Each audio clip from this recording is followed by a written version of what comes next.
I never set out to die in Vietnam. Hell, I never even wanted to go there in the first place. But it was 1968, and Uncle Sam had other plans for me. My draft notice came 3 weeks after my 19th birthday. I remember standing in my parents' kitchen, holding that letter. My mother crying softly at the sink. My father, he'd fought in Korea, just put his hand on my shoulder and squeezed. No words. He didn't need any. Sometimes I wonder how different everything would have been if I'd run to Canada like some guys did. But that wasn't me. I wasn't particularly patriotic or brave. Just a kid from Ohio who didn't know how to say no to his country. Basic training at Fort Polk was brutal. Louisiana Heat and drill sergeants who seemed personally invested in breaking us down to nothing before building us back up as soldiers. I wasn't the strongest or the fastest, but I learned quick and kept my head down. By the time they shipped us out, I was Private First Class James Warren, U.S. Army 25th Infantry Division, just another grunt headed for the meat grinder. The first thing that hit me when we landed in Vietnam was the smell. Not just the heat, though God knows it was like walking into a furnace, but this overwhelming smell of everything. Diesel fuel, road, cooking fires, jungle, fear. It had a thickness to it, like you could cut it with a knife. Welcome to Nam Cherries. Some sergeant with a 1,000-yard stare greeted us as we stumbled off the plane. Try not to die your first week. They gave us exactly 3 days to acclimate before sending us out into the bush. Our unit was assigned to operations near the Cambodian border, mostly search and destroy missions.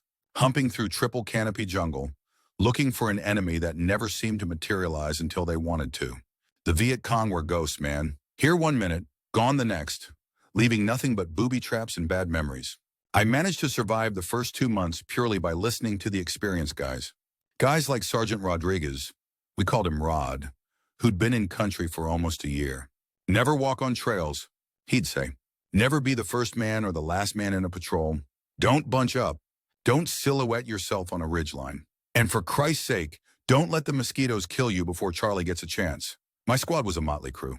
Besides Rod, there was Johnson, a big farm boy from Iowa who carried the M60 machine gun like it was a toy. Martinez, our radio man, always with a rosary wrapped around his wrist. Cooper, a former college boy who quoted poetry when he thought no one was listening. Wilkins, who never talked about home but kept a picture of his girl in his helmet. And Taylor, who was black and from Detroit and could spot a tripwire from 20 yards away. Then there was me, the new guy, the FNG fucking new guy for longer than I should have been. We patrolled, we sweat, we cursed the rain, we cursed the sun, we ate sea rations and smoked too many cigarettes. Some days nothing happened. Other days the jungle would erupt in gunfire, and you'd hit the ground praying to a god you weren't sure was listening. I saw my first dead body 3 weeks in.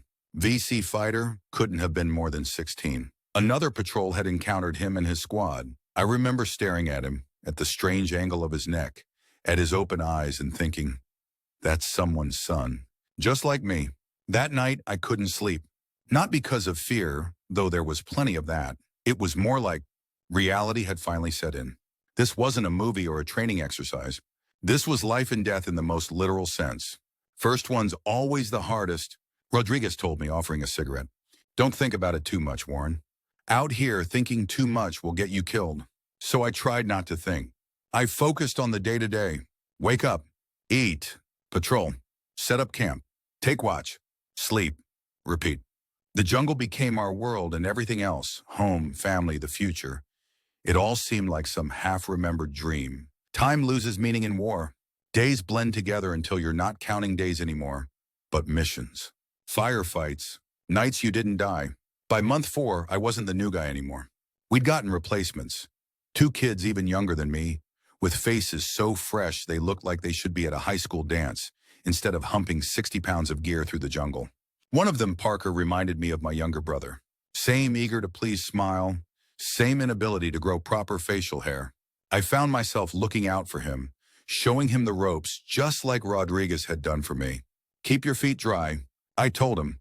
Trench foot will take you out faster than a bullet sometimes. Yes, sir, he'd say, though I wasn't an officer. And for God's sake, don't call me sir. I work for a living. He'd laughed at that.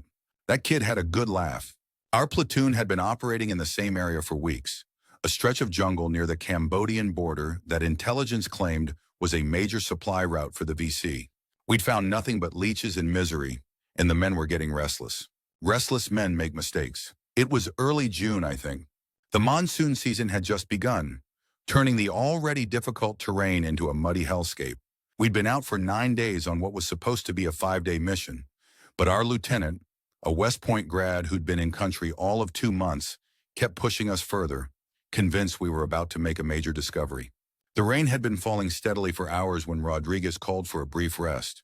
We were all exhausted, soaked to the bone despite our ponchos. I found a relatively dry spot under a massive banyan tree and sat with my back against its trunk, pulling out a slightly damp cigarette. Parker plopped down beside me, his young face etched with fatigue but still somehow maintaining that puppy dog enthusiasm. "You think we'll make contact today?" he asked, voice low. I shrugged, taking a drag. "Hope not. I'm too damn tired to shoot straight. I haven't fired my weapon at an actual enemy yet," he confessed. "Not sure if I want to or if I'm afraid I'll have to." "Both are normal," I said, passing him the cigarette. "Just remember your training when the time comes. And stick close to me or Rod." He nodded, taking a grateful puff before handing it back. "My dad said the waiting is the worst part of war." "Your old man was in Korea?" "Yeah. Never talked about it much, but he said the waiting, the not knowing that gets in your head." I was about to respond when Lieutenant Hayes appeared, looking determined despite the mud caking his boots. "Saddle up, we're moving out," he announced. "Intelligence reports increased activity 2 clicks northeast. We're going to check it out." Rodriguez caught my eye across the small clearing, his expression saying what we were all thinking. This was a bad idea. The rain was getting heavier, visibility was shit, and we were all running on empty. But orders were orders. We formed up, with Taylor on point since he had the best eyes. I was third in line with Parker right behind me. The lieutenant, as always, positioned himself safely in the middle of the column. The jungle seemed different that day. Quieter, if that makes sense.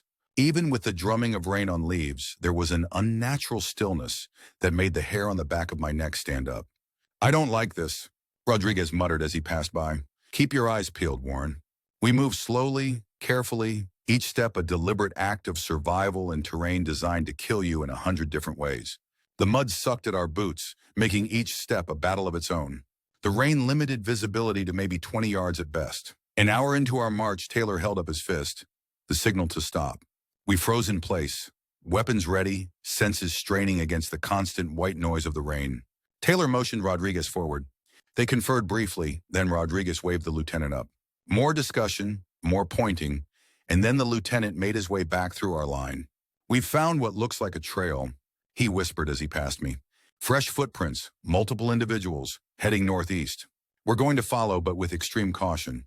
A cold feeling settled in my stomach. Following a fresh VC trail in this weather? It screamed ambush. But again, orders were orders. I turned slightly to Parker behind me. "Stay close," I mouthed. "Step exactly where I step." He nodded, eyes wide but determined. We moved forward again, this time even more slowly. The trail was barely visible, just slightly disturbed vegetation and the occasional indentation in the mud. But Taylor read the jungle like a book, and we trusted him. The rain began to ease somewhat, which should have been a relief but somehow only increased my anxiety. With less rain came more visibility, for us and for anyone watching us. We'd been following the trail for maybe 30 minutes when I noticed something odd about the path we were taking. It seemed to be leading us downhill into a shallow ravine with dense vegetation on both sides. A natural choke point. Every instinct screamed danger. I caught Rodriguez's eye and could tell he was thinking the same thing. He signaled to the lieutenant, who waved him off. The silent message was clear: proceed as ordered. Rodriguez's jaw tightened, but he nodded and motioned for us to continue. The ravine deepened as we progressed, the walls rising gradually on either side until they were about 10 feet high. The vegetation grew thicker, forcing us into a tighter formation. Classic ambush territory. My finger rested lightly on the trigger guard of my M16, ready to flip off the safety at the first sign of trouble. Taylor stopped again, kneeling to examine something on the ground. He looked back at us, his expression grim, and slowly pointed to a thin vine stretched across the path at ankle height, a tripwire. The lieutenant moved forward to see, and that's when I noticed the unnatural arrangement of leaves on the ravine wall to our right. Not random jungle growth, but deliberate camouflage. "La!" I started to call out, but it was too late. The world exploded. Not with gunfire, as I'd expected, but with actual explosions. Claymore mines, disguised and positioned along the ravine walls, detonated in rapid succession. The sound was deafening, a physical force that slammed into my chest even as the concussion wave threw me backward. I landed hard, the breath knocked from my lungs. My ears rang with a high-pitched whine that drowned out everything else. Through smoke and debris, I saw shadowy figures moving on the ravine edge. VC fighters emerging from hidden positions. Training took over. I rolled to my stomach, brought my rifle up, and fired at the moving shadows. Around me, those who could were doing the same. The ravine erupted in gunfire, the muzzle flashes stark against the gathering dusk. "Parker," I shouted, unable to hear my own voice over the ringing in my ears. I looked around frantically but couldn't see him in the chaos. Rodriguez appeared beside me, blood streaming from a cut on his forehead. He was shouting something, gesturing wildly, but I couldn't make out the words. He grabbed my shoulder and pointed back the way we'd come. "Retreat." We needed to retreat. I nodded and began crawling backward, firing intermittently to provide cover. The VC had the high ground and better positions, but we had superior firepower. The air filled with tracer rounds and the distinctive chatter of AK-47s. I spotted Johnson with his M60, laying down suppressive fire despite a visible wound to his leg. Martinez was beside him, one arm hanging uselessly at his side, still trying to operate his radio with the other. Cooper was dragging one of the new guys, not Parker, toward what little cover existed. And then I saw Parker. He was face down about 15 yards ahead, directly in the kill zone, not moving. "Rodriguez!" I screamed, pointing. "Parker's hit!" Rodriguez followed my gesture, assessed the situation, and shook his head sharply. "Too dangerous. We couldn't reach him without getting killed ourselves. But I couldn't leave him there. Maybe he was still alive. Maybe he just needed help. Maybe. I didn't think. I just moved. Staying low, I scrambled forward through the mud and debris, bullets kicking up dirt all around me. Rodriguez was shouting behind me, probably calling me every kind of fool, and he wasn't wrong. I reached Parker and rolled him over. His eyes were open, blank with shock, a dark stain spreading across his chest. Still alive, but barely. "I got you, kid," I said, though I doubted he could hear me. "We're getting out of here." I grabbed his webbing and started dragging him backward, toward our lines. He was surprisingly heavy, dead weight in the most literal sense. Every inch was a struggle through mud that seemed determined to claim us both. I was halfway back when I felt it, a sharp, burning pain in my right thigh. I'd been hit. The impact spun me sideways and I lost my grip on Parker. I tried to stand, but my leg crumpled beneath me. Rodriguez appeared suddenly, grabbing Parker with one hand and me with the other, somehow dragging us both toward a small depression that offered minimal cover. "You stupid son of a bitch," he was saying, the words finally penetrating the ringing in my ears. What were you thinking?" I didn't answer, focusing instead on applying pressure to my leg wound. Not arterial, I didn't think, but bad enough. Parker lay beside me, his breathing shallow and rapid. Rodriguez tore open a field dressing and pressed it against Parker's chest wound. "Can we move him?" I asked. Rodriguez shook his head. "Not without a medevac." "You neither, probably." "The radio?" "Martinez is working on it, but we're in a bad spot for reception." The firefight continued around us, but with less intensity now. Our guys had found better positions and were returning fire more effectively. The initial shock of the ambush was wearing off, replaced by the grim determination of men fighting for their lives. I turned to check on Parker and found his eyes focused on me, surprisingly clear. Did I mess up?" he asked, his voice barely audible over the gunfire. "No, kid," I said, squeezing his hand. "You did fine. We're going to get you out of here." He tried to smile, but it turned into a grimace of pain. "Hurts." "I know. Just hang on." Rodriguez was watching the exchange, his face unreadable beneath the dirt and blood. He'd seen this scene play out before, I realized. Too many times. "Warren," he said quietly, "I need to get back to the others. Can you handle things here?" I nodded, though handling things seemed like a grim joke given our situation. "Keep pressure on your wound," he instructed. "I'll send the medic if I can find him. And ... He hesitated. "Keep the kid comfortable." The implication was clear. Rodriguez didn't think Parker was going to make it. After he left, crawling back toward the main group, I pulled myself closer to Parker. "Hey," I said, trying to sound encouraging. "The guys are holding them off. We'll have a medevac here before you know it." Parker's eyes had grown unfocused again, staring at something beyond me. "My dad said," he said, "you know when it's bad." "This isn't bad," I lied. "I've seen guys walk away from worse." He didn't seem to hear me. There's something behind you." I glanced over my shoulder, seeing nothing but jungle and smoke. "Just the tree line, Parker." "No." His voice had taken on a dreamy quality. People. Watching us. A chill ran down my spine despite the oppressive heat. Combat delirium, I told myself.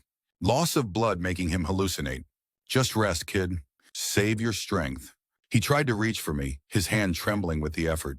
I caught it in mine, holding tight. I'm scared, he whispered. I know. Me too. But we're going to be okay. His eyes drifted past me again, widening slightly. So many of them now. Before I could respond, his body convulsed once, violently, and then went still. His hand slackened in mine, and I knew he was gone. Parker? I said, shaking him gently. Parker, come on, kid. Nothing. I'd seen death before in Vietnam, but never up close like this. Never holding someone's hand as they slipped away. Something broke inside me then. Some final barrier between the person I'd been before Vietnam and the person I was becoming. I don't know how long I sat there holding Parker's hand as the battle raged around us. The pain in my leg had faded to a dull throb, replaced by a strange numbness that seemed to be spreading through my entire body. My head felt light, disconnected. Blood loss, probably. I should have been more concerned about that. But in that moment, I couldn't bring myself to care. Parker was dead. He was 19 years old, 19, and he died in mud and rain thousands of miles from home. For what? The question echoed in my mind as my vision began to blur around the edges. The sounds of gunfire seemed more distant now, muffled, as though coming from very far away. I was cold despite the heat. So cold. I tried to call out for Rodriguez or anyone, but my voice came out as a weak croak. I attempted to stand and immediately collapsed, the world spinning around me. My leg wound must have been worse than I thought. The mud beneath me felt warm and wet, blood, not rain. As consciousness began to slip away, I found myself thinking about Parker's last words. The people he claimed to see watching us. Had that just been delirium, or... Then I saw them too. Shadowy figures standing at the edge of the clearing, just beyond the firefight. Not VC fighters, these were different. Americans. Soldiers in various uniforms, some as recent as our own, others from earlier wars. Korea, World War II, even what looked like Civil War-era dress. They were watching, silent and solemn. Not participating in the battle, but observing it with ancient eyes that had seen too much death. I blinked hard, certain I was hallucinating. When I opened my eyes, they were closer, these phantom soldiers. Un, wearing a Korean War-era uniform not unlike what my father would have worn, stepped forward, his face kind but sad. It's time, son, he said, though his lips didn't move. Time for what? I tried to ask, but no sound came out. To move on, he answered anyway. Don't worry. We'll show you the way. I wanted to tell him he was mistaken, that I wasn't dead, just wounded. That help would arrive soon. That I needed to stay for what? The war? My squad? The cause? None of it seemed important anymore as the phantom soldier extended his hand to me. Behind me I heard shouting, real voices growing more distant by the second. Someone was calling my name. Rodriguez maybe, or the medic. They sounded panicked. Warren! Stay with us, man. Medic. We need a medic over here now. I tried to turn toward the voice, but my body wouldn't respond. The cold had spread everywhere now, and with it came a curious lightness, as though gravity was losing its hold on me. The phantom soldier still waited, hand extended, patient and understanding. Behind him, the other spectral figures watched in silent vigil. What happens if I go with you? I managed to ask, though I wasn't sure if I spoke aloud. Peace, he said simply. Understanding. What every soldier seeks in the end. Peace sounded good. So very good after months of jungle and fear and death. I was tired. So tired of all of it. I reached for his hand. The moment our fingers touched, everything changed. The jungle, the battle, my broken body, all of it fell away like a discarded coat. The pain vanished, replaced by a profound sense of liberation. I felt myself rising, not physically, but in some other way that defied explanation. Below me, I could see my body still cradling Parker's hand. I could see Rodriguez and Cooper racing toward me, the medic not far behind. I could see my blood soaking into the Vietnamese soil, joining countless others who had bled into this same earth. They can't help you now, the phantom soldier said gently. Your wounds were too severe. The femoral artery was severed. I understood then. I was dying. No, I had died. My body just hadn't caught up to that fact yet. Strangely, I felt no panic, no desperation to return. Only a deep, sorrowful compassion for the men still fighting below, still trapped in the nightmare I had just escaped. What about Parker? I asked. The soldier gestured behind him, and I saw Parker standing among the other spectral figures, looking confused but unafraid. When he saw me, his face lit up with recognition. "Warren, you see them too?" Before I could respond, a new sensation overtook me. We were moving, all of us, the entire company of ghostly soldiers, Parker and me, traveling not through space as I understood it, but through something else. The battlefield receded, growing distant, then vanishing entirely. There was darkness, brief and complete, and then light, pure, perfect light that somehow didn't hurt to look at directly.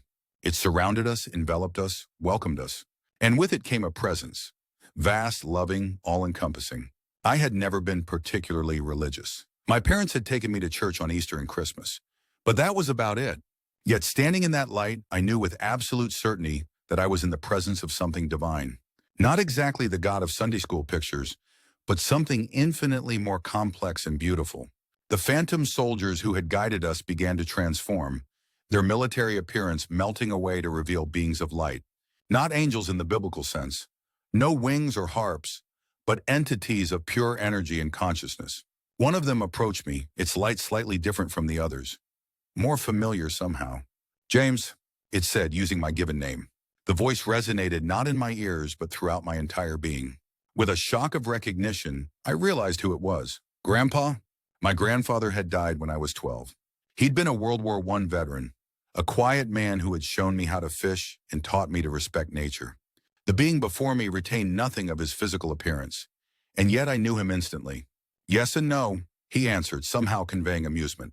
"I appear this way because it comforts you, but I am both more and less than the man you knew." "Am I dead?" I asked, though I already knew the answer. "Your physical form has ceased functioning," he confirmed. "But as you can see, death is not an ending." Around us, the light continued to pulse and flow. I noticed Parker nearby, engaged in what appeared to be a similar reunion with a luminous entity of his own. "Why am I here? Is this heaven?" Such limited words for unlimited concepts. My grandfather's essence replied, "This is a transition space, a place of healing, understanding, and choice." Choice? For most who pass through the veil of death, there is only one path forward: continued spiritual evolution. But occasionally, very occasionally, there are other options. Before I could ask what he meant, the light around us intensified. I felt myself being drawn deeper into it, my consciousness expanding with each moment. Suddenly, I was aware of everything. Every person I had ever encountered, every action I had ever taken, every consequence that had flowed from those actions, all were laid bare before me in a vast, interconnected web of cause and effect. I saw my life with perfect clarity, not just my experiences, but how I had touched others, for better or worse. I saw the ripples of kindness and cruelty alike, spreading outward through time. There was no judgment from the light, only perfect understanding and limitless compassion. And then my awareness expanded further still, beyond my own life to encompass others, countless others. Lives lived across time and space, all connected, all part of a pattern so vast and complex that my human mind could barely grasp its outlines.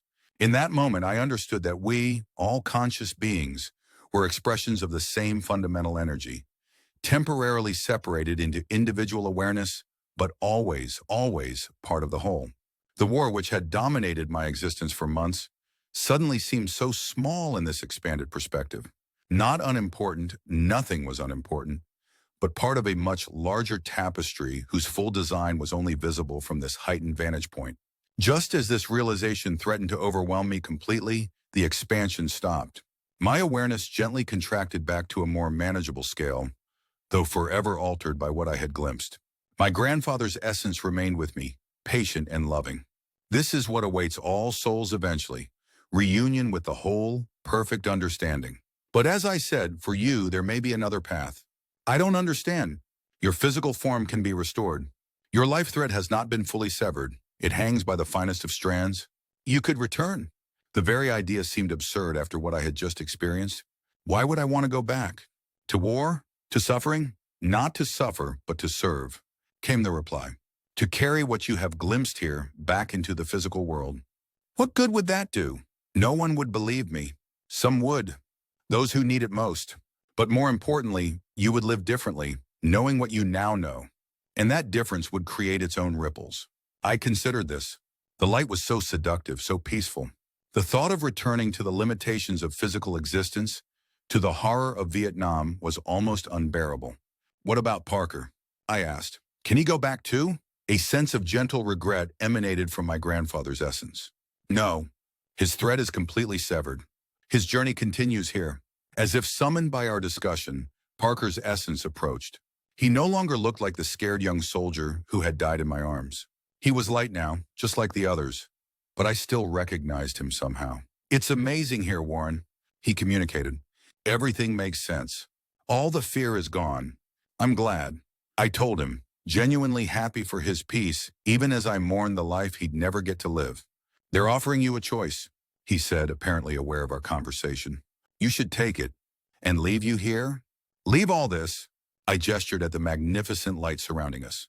I'll be fine, he assured me. Better than fine, and this place isn't going anywhere. It'll be waiting when you return for good. My grandfather's essence seemed to nod in agreement. The choice must be yours, freely made. But know this, if you choose to return, you will carry a portion of this light with you. You won't remember everything.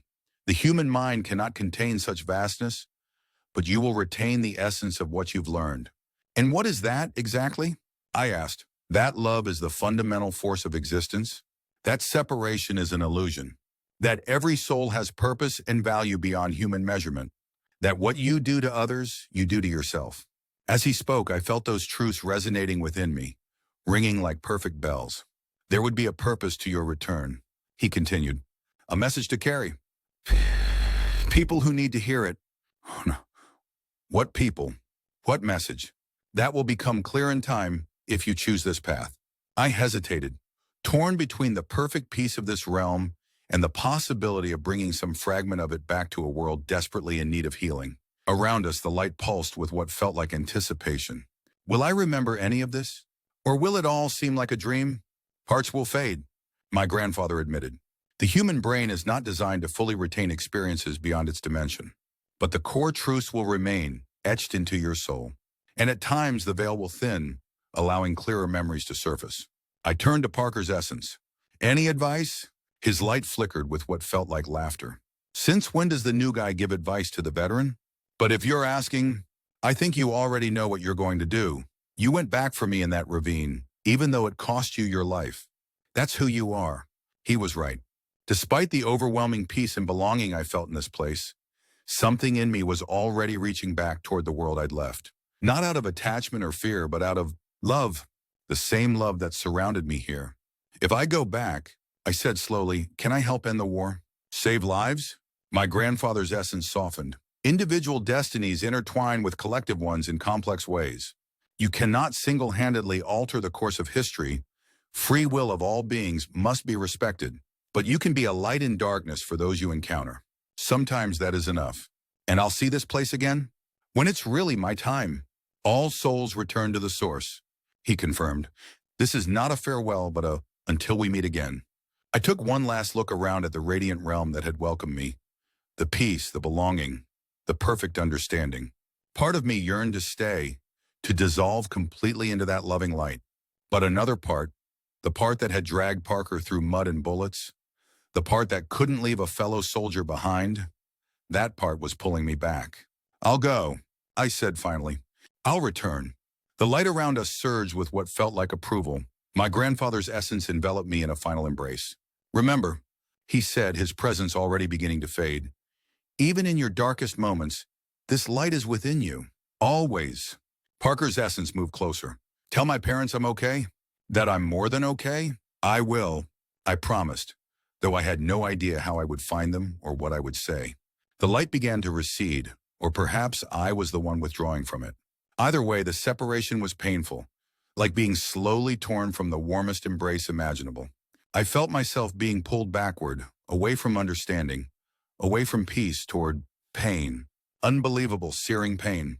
My body, which I had briefly forgotten was even mine, reasserted itself with a vengeance.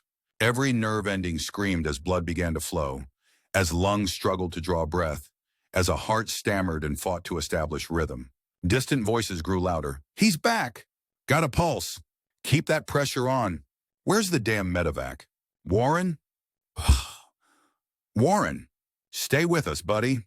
I tried to open my eyes but couldn't. Tried to speak but produced only a groan. The light was gone, replaced by darkness and agony, and the frantic efforts of the living to keep me among their ranks. I had made my choice.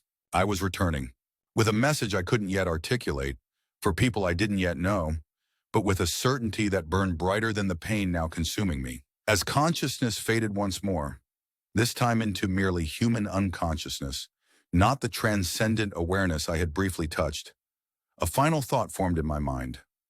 I died in Vietnam, but that was just the beginning of my story.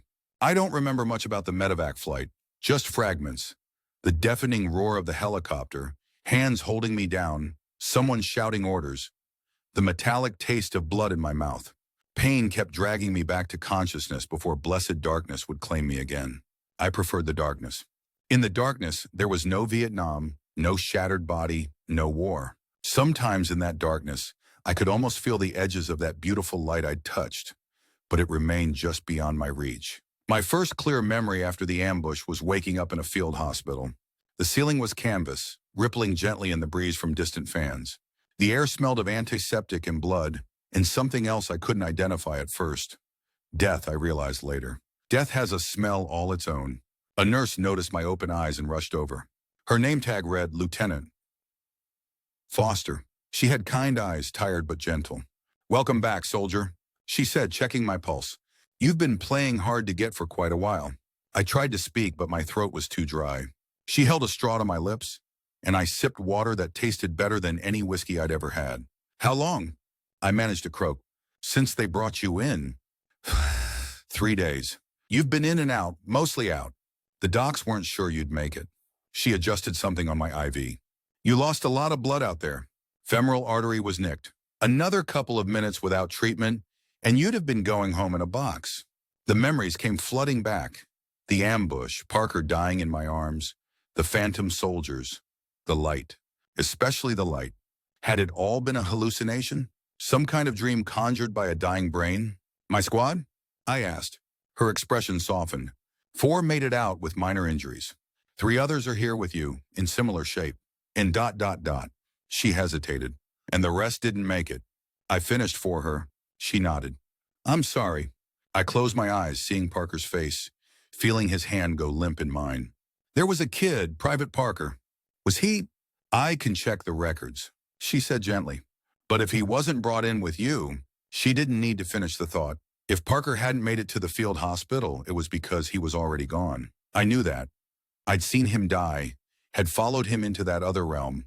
But some irrational part of me had hoped that maybe, just maybe, he'd been offered the same choice I had. I died out there," I said abruptly. "I actually died. Lieutenant." Foster's expression didn't change. She'd probably heard similar statements from dozens of wounded soldiers. "Your heart stopped twice during surgery," she confirmed. "The second time for almost 3 minutes. Dr. Needed Mekanum. Winters says you're either the luckiest man in Vietnam or the stubbornest." 3 minutes. Was that all it had been? It had felt like an eternity in that place of light. "I saw things," I whispered. She patted my hand. "That's normal. The mind does funny things when the body's in trauma. Try to rest now. The doctor will be by soon." She moved on to the next bed, leaving me alone with my thoughts and the distant moans of other wounded men. I stared at the canvas ceiling, trying to sort hallucination from reality. The ambush had happened. Parker had died. I had been critically wounded. Those were facts. But everything after, the spectral soldiers, my grandfather, the overwhelming light and love, the choice to return, had that been real? Or just the final firing of neurons in a dying brain? It felt real. More real than the hospital bed beneath me. More real than the pain pulsing through my body with each heartbeat. The message I'd been told I would carry, the purpose for my return, those seemed hazy now, dreamlike. But the feeling of absolute love and connection remained vivid. Over the next few days, I drifted in and out of consciousness as infection set in. Fever dreams blurred the boundaries between Vietnam and that other realm, between the living and the dead. Sometimes I thought I saw Parker standing at the foot of my bed, watching me with concerned eyes. Sometimes it was my grandfather, or the Korean War soldier who had first reached out his hand to me. During one particularly bad night, when my fever peaked and the nurses were talking in hushed tones about losing him, I felt myself slipping again toward that boundary between worlds. The veil thinned, and I could sense the light waiting just beyond. A voice, not audible, but felt throughout my being, spoke to me. Not yet. Remember your choice. My fever broke by morning.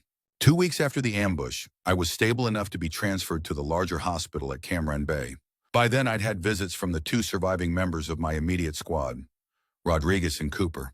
Johnson had died of his wounds the day after being brought in. Martinez and Wilkins had been killed instantly in the initial explosion. Taylor had bled out before the medevac arrived. And Parker had indeed been declared KIA. Rodriguez looked older somehow, the lines around his eyes deeper. He sat awkwardly by my bed, lighting a cigarette despite the nurse's disapproving glare. "You look like shit, Warren," he said by way of greeting. I managed a weak smile. "Feel like it too. They're sending you home as soon as you're stable for transport. Wound like that, you're done with this war." I nodded, relief and guilt mingling in equal measure. I was getting out while he and others would remain. "What happened after I went down?" I asked. Rodriguez took a long drag on his cigarette. Air support finally showed up. Gunships lit up the whole area. We held position until dark, then got extracted. He stared at his hands. "They recovered all the bodies the next day." "Well, almost all." "Almost?" "VC took some of their dead with them. Standard practice." We sat in silence for a moment, the unsaid hanging between us. Then Rodriguez leaned forward, his voice lower. "Listen, Warren, about what happened out there. Going back for Parker like that. I know. It was stupid. Damn right it was stupid. Could have gotten yourself killed." He paused. "But it was also one of the bravest things I've seen in this godforsaken country." I shook my head. "Didn't do Parker any good in the end." "Maybe not. But it meant something." Rodriguez crushed out his cigarette. "The lieutenant's putting you in for a Bronze Star. Posthumously for Parker, too." The idea of a medal seemed absurd. What value could a piece of metal have compared to Parker's life? Compared to what I'd experienced beyond life? "Rodriguez," I said hesitantly, "when I was hit, did anything strange happen? Anything you couldn't explain?" He gave me an odd look. "Like what?" "I don't know. Just anything unusual." He considered for a moment. "Well, you were technically dead for a bit before the medic got your heart going again. Does that count? So I really did die." "Briefly, yeah." "Why?" I wanted to tell him everything. The spectral soldiers, the light, the choice, but the words wouldn't come. How could I possibly explain what I'd experienced without sounding completely insane? "No reason," I said instead. "Just trying to piece it all together." Rodriguez studied me for a long moment, then nodded as if reaching some internal conclusion. "You're different," he said finally. Something's changed in you." "Getting shot will do that to a guy," I deflected. "No, it's more than that." He stood, adjusting his helmet. "Whatever it is, I hope it helps you make sense of all this. God knows I've been trying for 9 months without much luck." After he left, I lay awake thinking about what he'd said. I was different. I could feel it in ways I couldn't articulate. It wasn't just knowing I'd been to the brink of death and back. It was carrying a piece of that other realm within me, a certainty about the nature of existence that had nothing to do with religious doctrine or philosophical argument and everything to do with direct experience. The physical recovery was slow and painful. My leg had been severely damaged, requiring multiple surgeries. The doctors said I might always walk with a limp, might never regain full strength in that limb. I endured the pain and the physical therapy with a patience that surprised everyone, including myself. Most guys in your situation would be climbing the walls by now. My physical therapist remarked one day as I worked through a particularly grueling set of exercises. I just shrugged. Getting angry won't heal my leg any faster. The truth was, pain had taken on a different meaning for me. It was still unpleasant, still something my body tried to avoid, but it no longer seemed as important or as permanent as it once had. I had glimpsed something beyond physical existence, and that knowledge put everything else in perspective. 27 days after the ambush, I was loaded onto a medical transport plane bound for the Philippines, then onward to the United States. As the aircraft lifted off Vietnamese soil, I felt no triumph, no relief, just a strange sense of incompletion, as if I were leaving something essential behind. I spent 2 months at Walter Reed Army Medical Center in Washington, D.C. More surgeries, more rehabilitation, more conversations with doctors and psychiatrists who nodded sympathetically while writing post-traumatic stress and survivor's guilt in their notebooks. I didn't tell them about dying, about the light, about Parker and my grandfather and the message I was supposed to carry. The one time I tried hinting at it, the psychiatrist increased my medication. So I focused on healing physically, on learning to walk again, on preparing to return to civilian life. My discharge came through in early December 1968. Medical retirement with a partial disability pension, a Purple Heart, and indeed a Bronze Star for valor in the face of enemy fire. My parents met me at the Columbus airport, my father in his Sunday suit, my mother clutching a handkerchief and trying not to cry when she saw my limp. The drive home to our small town was quiet, filled with careful questions about my health and awkward silences whenever Vietnam threatened to enter the conversation directly. Home was both familiar and utterly strange. My bedroom remained exactly as I'd left it. High school pennants on the wall, model airplanes hanging from the ceiling, books neatly arranged on shelves. It was the room of someone I no longer was and could never be again. I spent those first weeks back in a fog, going through the motions of civilian life without fully engaging with it. I attended physical therapy sessions at the VA hospital. I nodded politely when neighbors called me a hero. I stared at the ceiling during the night hours when sleep wouldn't come. My parents watched me with worried eyes but didn't know how to reach past the walls I'd built. My father, who'd seen combat in Korea, tried once. "The war changes you," he said as we sat on the porch one evening. "Takes things from you that you can't get back." I nodded, appreciating his attempt but knowing his experience, while valid, was fundamentally different from mine. He hadn't died, hadn't seen what waited beyond. "Did you ever—" I started, then hesitated. "Did you ever feel like you came back different? Not just older or wiser, but fundamentally changed?" He considered this, taking a slow sip of his beer. "I came back harder in some ways, softer in others. More grateful for simple things. Less patient with bullshit." He glanced at me. "Is that what you mean?" "Sort of," I said. "But imagine if you came back with knowledge you didn't have before. Important knowledge that you're supposed to share, but you don't know how or with whom." My father studied me for a long moment. "You talking about combat experience? Because I'm not sure civilians can really understand." "No," I interrupted. "Something else. Something that happened when I was wounded." He waited, giving me space to continue if I wanted to. I almost did. The words were right there, pressing against my lips.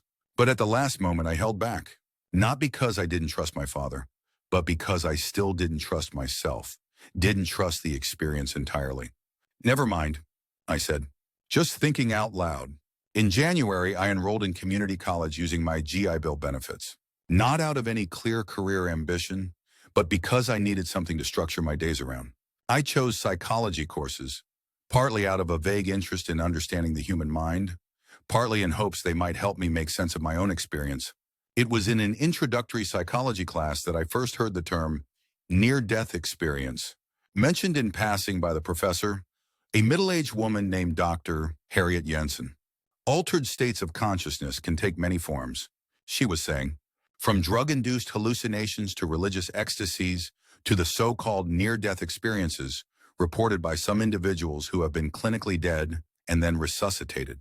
My head snapped up. "What did you just say?" "Doctor," demanded for Dory. Jensen paused, surprised by my interruption. "About altered states? About near-death experiences?" "Ah," she adjusted her glasses. "It's a relatively new area of study. There have been scattered reports throughout history of people who nearly died or were temporarily dead reporting unusual experiences. Tunnels of light, meeting deceased loved ones, feelings of peace and universal understanding. Dr. Raymond Moody has been collecting such accounts, though his research is considered quite fringe by mainstream psychology." After class, I approached her desk. "That near-death research you mentioned, is there somewhere I can read more about it?" She regarded me curiously. "It's not covered in our curriculum, Mr. Warren. As I said, it's considered rather fringe." "I understand. I'm just personally interested." Something in my expression must have conveyed the importance of this to me, because she hesitated, then wrote down a book title and author. "Raymond Moody's work won't be published for several years, actually, but Elizabeth Kubler-Ross has touched on the phenomenon in her work on death and dying. And there's a cardiologist named George Ritchie who's written about his own near-death experience during World War II." I stared at the paper she'd handed me. "Thank you. This means a lot. May I ask why you're interested in this particular topic?" I met her eyes. "Let's just say I have first-hand experience." Over the next several months, I devoured every piece of information I could find on near-death experiences. Much of it aligned eerily with what I had experienced. The overwhelming light and love, the life review, meeting deceased loved ones. Other accounts included elements I hadn't experienced, like moving through a tunnel or encountering a boundary they couldn't cross. But the similarities were striking enough to convince me that what had happened to me wasn't just a hallucination or a dream. Too many people across different cultures and circumstances were reporting the same basic experience for it to be mere coincidence. Finding this research was like discovering a map to territory I'd wandered blindly. It gave me language for my experience, context, validation. I wasn't crazy. I wasn't alone. But knowing this created its own dilemma. If what I'd experienced was real, if I had truly died and returned with a message, then I had a responsibility to fulfill that purpose. The problem was, I still didn't know exactly what the message was supposed to be, or who needed to hear it.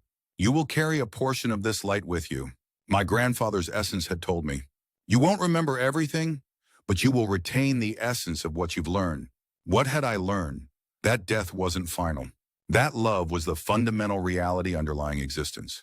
That separation was an illusion. These seemed like profound truths in the abstract, but how was I supposed to translate them into meaningful action? The answer began to emerge in an unexpected place. The VA hospital, where I still attended regular physical therapy sessions for my damaged leg. One afternoon in April, I was waiting for my appointment when I noticed an older man across the waiting room, staring vacantly at the wall. He was probably in his 50s, with the weathered look of someone who had seen too much. Korea, most likely, or maybe even World War II. Something about his expression, the emptiness, the disconnection, drew me. Without fully intending to, I found myself moving to sit beside him. Vietnam or Korea? I asked quietly. He blinked, focusing on me slowly. Chosin Reservoir. December 1950. I nodded. The infamous battle where U.S. Marines had been surrounded by Chinese forces in brutally cold conditions. That was rough. You have no idea. His voice was flat. I did a tour in Vietnam. Came home early with this. I gestured to my leg. Lucky you. No sarcasm in his tone, just that same flatness. We sat in silence for a moment. Then, following an impulse I didn't fully understand, I said, I died over there, you know. Actually died. Heart stopped and everything. That got his attention. He turned to look at me directly for the first time. Yeah. Stepped into a booby-trap ravine. Bled out before they could get me to a field hospital. But you're sitting here. They brought me back. But for a few minutes I was gone.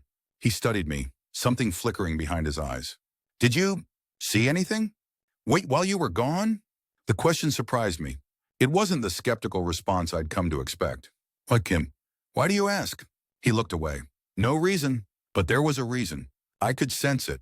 Yes, I said quietly. I saw everything. Light. Peace. People I'd lost. It was more real than this conversation we're having right now.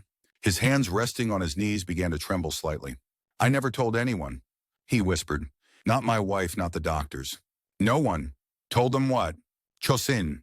I took a Chinese bullet to the chest. It was 20 below zero, and the medical tent was overwhelmed. They thought I was dead, put me in a body bag. But then some corpsmen noticed condensation inside the bag when they were moving me. I waited, not pushing, letting him tell it at his own pace. Well, while I was in that bag, he continued, voice barely audible, I wasn't there.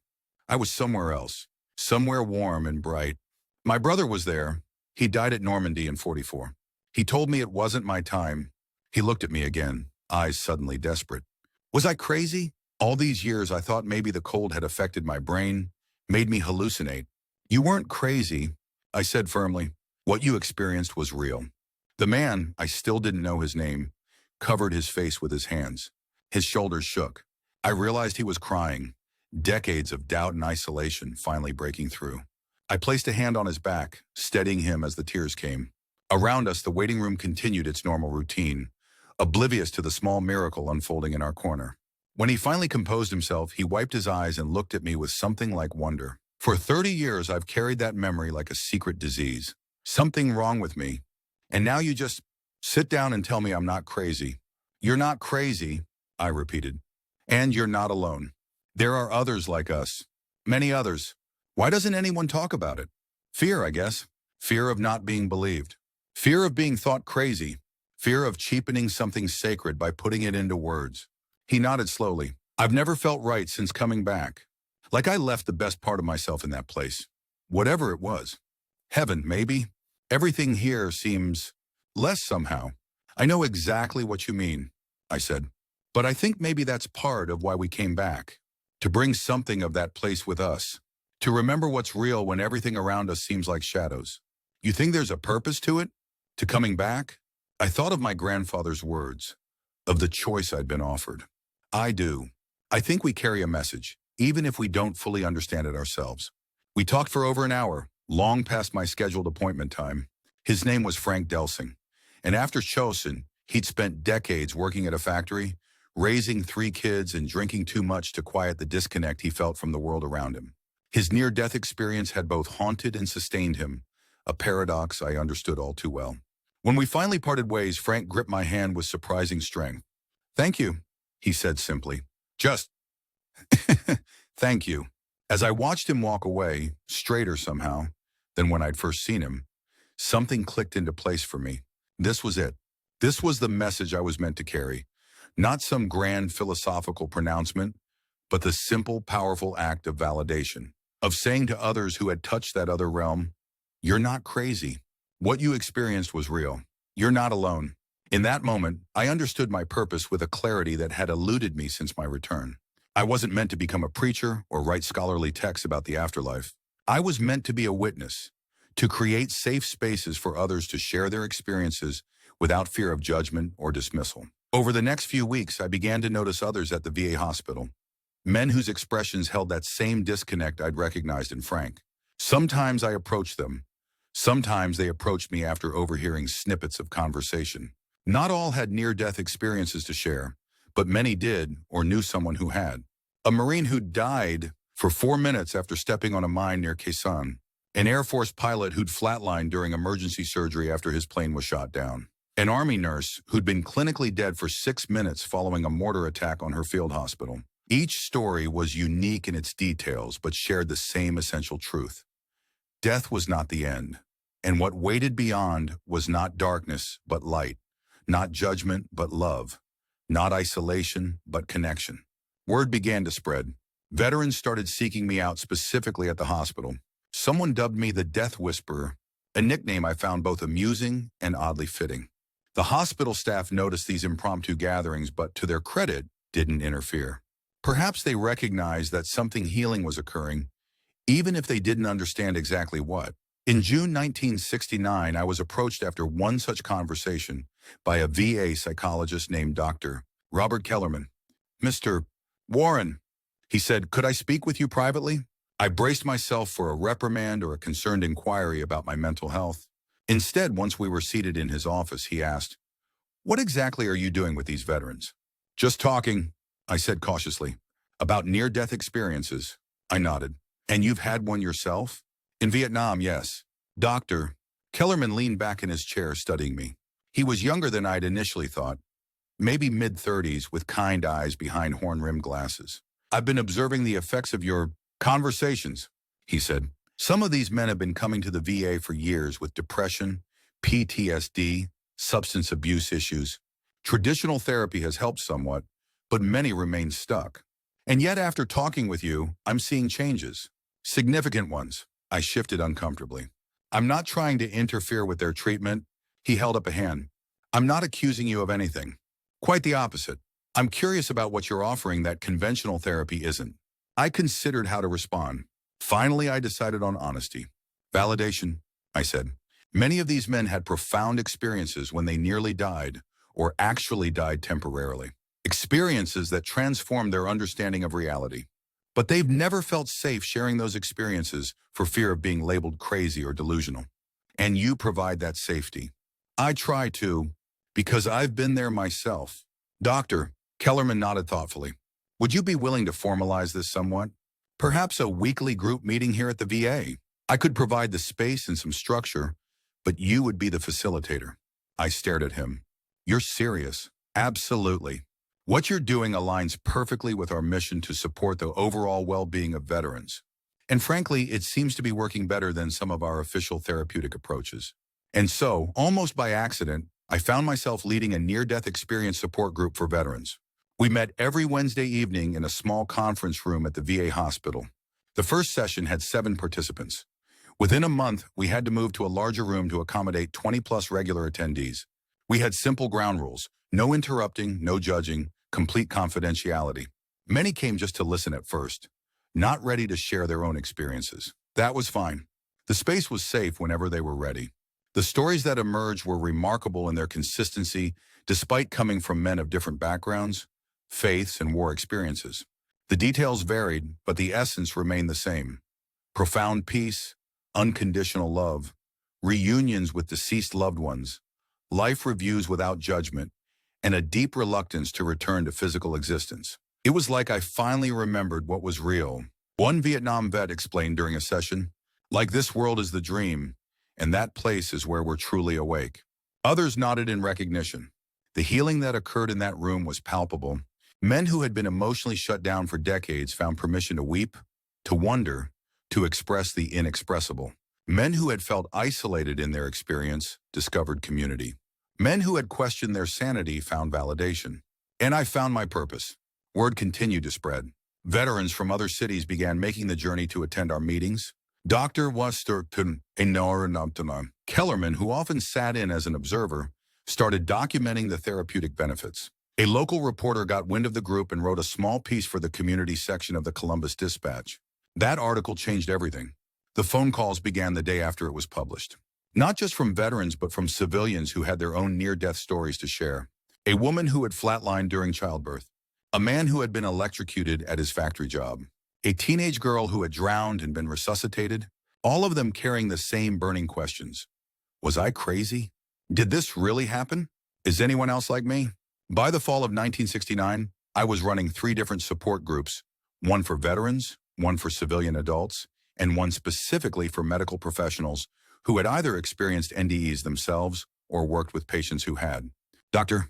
Kellerman provided official sanction through the VA for the veterans group and helped me find space for the others at a local community center. I was still taking classes at the community college, but my real education was happening in those meeting rooms, listening to hundreds of near-death accounts, piecing together the common threads, developing language to discuss experiences that defied ordinary description.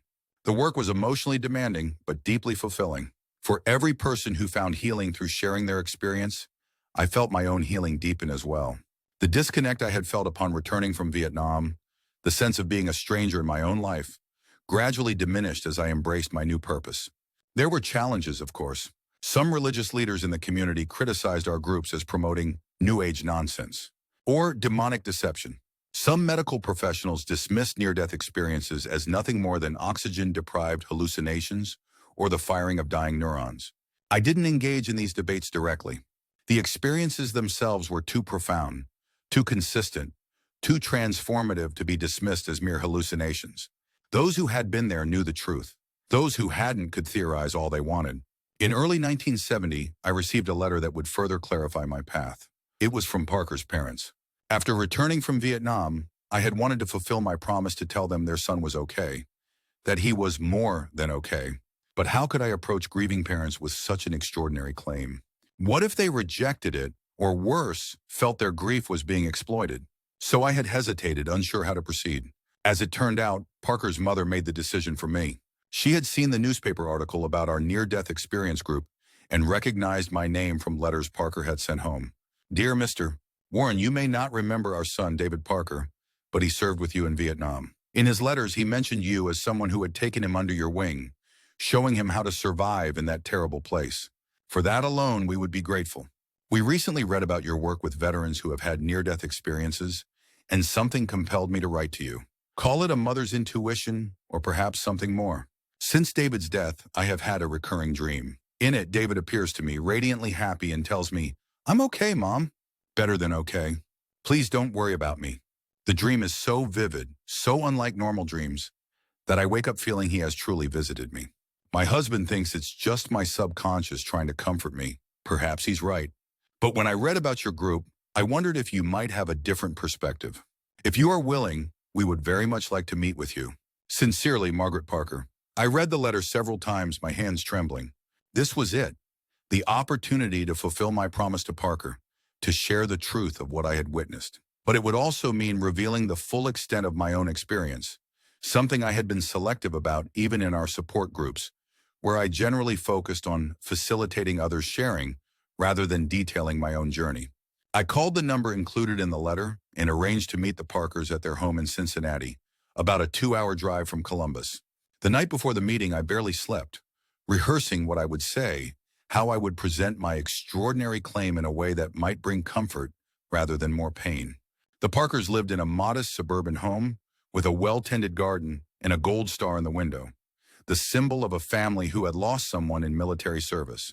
Margaret Parker answered the door, a petite woman with Parker's same expressive eyes. Her husband Robert stood behind her, tall and reserved, his face a careful mask. They welcomed me warmly, settling me in their living room where photos of Parker, as a child in his high school football uniform, in his army dress uniform, adorned the walls and shelves. We made small talk about my journey there, about the weather, about my continued recovery from my injuries. They were being kind, giving me time to feel comfortable, but the real reason for my visit loomed unspoken between us. Finally, Margaret placed her hands in her lap and asked directly, "You were with David when he died, weren't you?" I nodded. "Yes, ma'am, I was. The Army told us very little," Robert said, his voice controlled. "Just that he was killed in action during an ambush." "Would you tell us?" Margaret asked. "We need to know." So I did. I told them about the ambush in the ravine, about Parker being hit, about dragging him to what little cover I could find. I told them how I had held his hand as he died, how he had been brave until the end. I didn't soften the truth, but I emphasized his courage, his concern for others even in his final moments. Margaret wept quietly as I spoke. Robert remained stone-faced, but his eyes betrayed his pain. When I finished the factual account, Margaret wiped her eyes and looked at me intently. "There's more, isn't there? Something you're not telling us." I took a deep breath. This was the moment of truth, literally and figuratively. "Yes," I admitted. "There's more, but it's difficult to explain, and even harder to believe if you haven't experienced it yourself." "Please," she said simply. So I told them the rest, about being hit myself, about bleeding out, about the phantom soldiers appearing at the edge of the jungle. I told them about following Parker into that realm of light, about the overwhelming love and peace we had both experienced. I told them about seeing Parker transformed, free of pain and fear, more than okay, as he had put it himself. I shared it all, watching their faces carefully for signs of distress or disbelief. Margaret listened with complete attention, occasionally nodding as if confirming something she already knew. Robert's expression remained harder to read, skepticism warring with desperate hope. When I finished, silence filled the room. I waited, allowing them time to process what must have seemed an outlandish story from a stranger. "He told you to tell us he was okay," Margaret said finally. "Just like in my dreams." "Yes, ma'am." Those were his exact words. That he was okay. More than okay. She turned to her husband. "You see, Robert? I told you those dreams were real. David was really there." Robert cleared his throat. "Maggie, we need to be careful here. Mr. Warren's story is extraordinary, but it matches exactly what I've been experiencing," she insisted.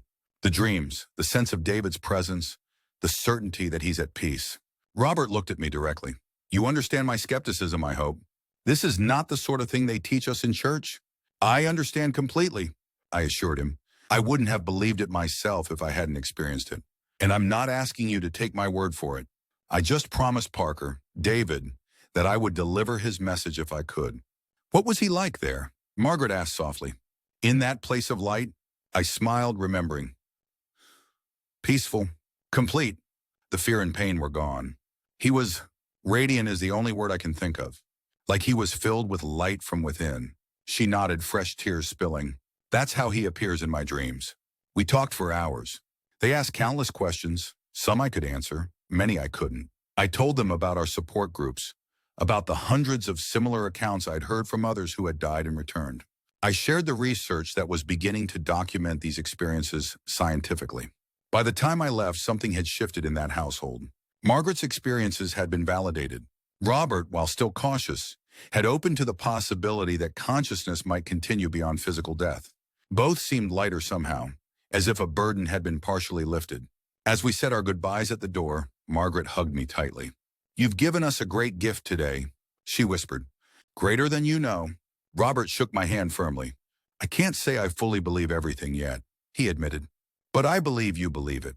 And that counts for something." As I drove back to Columbus that evening, watching the sunset paint the sky in shades of gold and pink, I felt a deep sense of completion. I had fulfilled my promise to Parker. I had delivered his message. And in doing so, I had taken another step in understanding my own purpose. The work continued to evolve. In 1971, I transferred to Ohio State University to complete a bachelor's degree in psychology, focusing my studies on consciousness and extraordinary human experiences. Dr. Kellerman and I began collaborating on a formal research project, documenting the therapeutic benefits of near-death experience support groups for veterans with PTSD. Our findings, published in a small but respectable journal in 1973, caught the attention of Dr. Raymond Moody, who was then gathering accounts for what would become his groundbreaking book, Life After Life. He interviewed me extensively, both about my own experience and the hundreds of others I had documented through our support groups. When Moody's book was published in 1975, public awareness of near-death experiences exploded. Suddenly, what had been a fringe topic became a subject of mainstream fascination. Talk shows, newspaper articles, and even scientific conferences began exploring these extraordinary accounts. I was invited to speak at medical schools, hospices, churches, and veterans organizations across the country. I approached these opportunities not as an expert with all the answers, but as a witness sharing what I and others had experienced, always emphasizing that the mystery of death and what lies beyond remains larger than any single account or interpretation. In 1977, I completed a master's degree in counseling psychology and established the Center for Near-Death Studies in Columbus, one of the first facilities in the country dedicated specifically to supporting those who had experienced temporary death and return. We offered counseling, support groups, educational resources, and collaboration with researchers studying the phenomenon. The center became a lifeline for thousands of people who had previously suffered in isolation with their extraordinary experiences. Many arrived confused, afraid, or questioning their sanity. They left with validation, community, and often a transformed understanding of their experience as a gift rather than a burden. My own understanding continued to evolve as well. The full memory of what I had experienced in that realm of light never returned completely. The human mind, as my grandfather had warned, simply couldn't contain such vastness. But certain truths remained firmly etched in my consciousness. That love is the fundamental reality underlying all existence. That death is not an end but a transition. That all souls are connected in ways our everyday awareness cannot grasp. That our actions toward others matter profoundly, not because of divine judgment, but because, at the deepest level, what we do to others, we do to ourselves. These weren't just philosophical concepts for me. They were lived truths that guided my interactions, my work, my very being. The young man who had gone to Vietnam, angry at being drafted, focused on mere survival, seeing the Vietnamese as other, was gone. In his place was someone who recognized the divine spark in every person, who understood that our apparent separateness was the illusion, not our unity. This transformation wasn't always comfortable. It set me apart in ways both subtle and profound. I couldn't participate in casual conversations about politics or sports or consumer goods with the same investment as others. I couldn't fear death the way society trained us to. I couldn't embrace the materialist worldview that defined success through acquisition and status. But what I lost in conventional belonging, I gained in purpose and peace. The disconnect I had initially felt upon returning from Vietnam, the sense of being a stranger in my own life, gradually transformed into a quiet certainty that I was exactly where I needed to be, doing exactly what I had returned to do.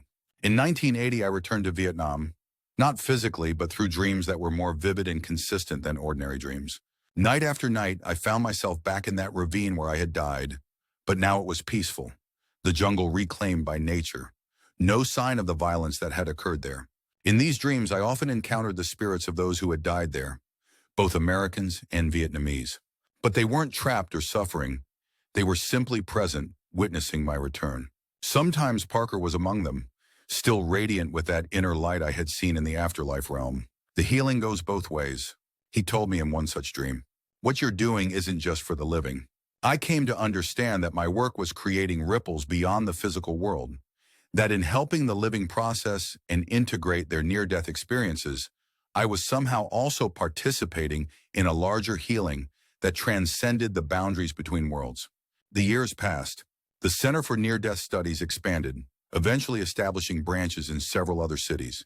Research into NDEs became more sophisticated, with cardiac units and emergency departments beginning to document and study these experiences as they occurred.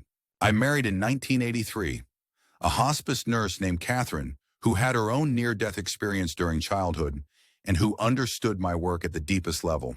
Together, we raised 2 children, teaching them not to fear death, but to recognize it as part of the greater cycle of existence. I never fully reconnected with conventional American life. How could I, knowing what I knew? But I found a different kind of belonging among the community of experiencers, researchers, and seekers who recognize that consciousness is not merely a product of the brain, but something far more mysterious and expansive.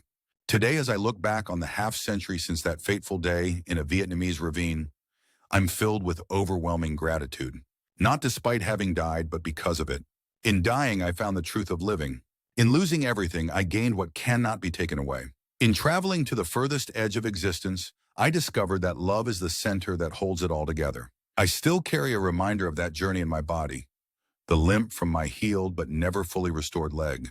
On difficult days when the pain flares up or when climbing stairs becomes a challenge, it serves as a tangible connection to the young man I once was and the transformation I underwent. Not just a wound, but a doorway. Sometimes people ask if I regret getting drafted, going to Vietnam, stepping into that ambush. The honest answer is no. Would I wish that path for anyone else? Of course not. War is an abomination, a collective failure of humanity's highest potential.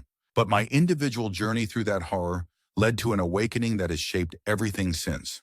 I died in Vietnam from a jungle trap, but that death was just the beginning of my real life. The message I returned with wasn't mine alone. It belongs to everyone who has touched that realm of light and returned to share what they found. It's both extraordinarily simple and endlessly profound. Death is not the end. Love is the fundamental reality. We are all connected in ways beyond our everyday understanding. And this knowledge, once truly embraced, transforms everything. That's the message I was charged with sharing. And after 50 years of doing so, I can say with certainty, it was worth dying to bring it back.